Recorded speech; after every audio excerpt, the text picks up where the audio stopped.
Hello and welcome everyone. आज चाहिँ म लोकल माछा बनाउन लागिरहेको छु। मलाई यो माछा बनाउन चाहिँ त्यति आउँदैन, मम्मीले बनाएर राखिदिनु भइरहेको थियो।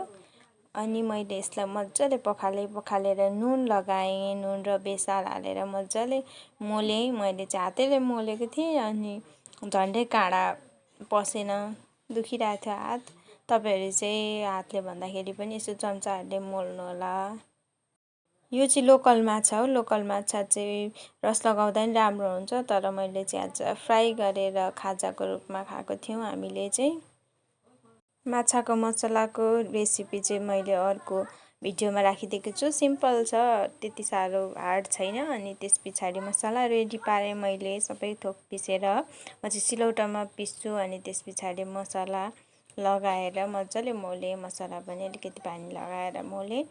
अनि लोकल माछा चाहिँ राम्रो देखिरहेको थियो।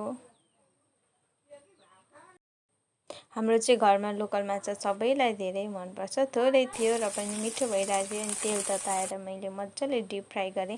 फ्राई गरिसकेपछि यस्तो देखिरहेको थियो मेरो माछा चाहिँ। अनि thank you for watching. Thank you so much.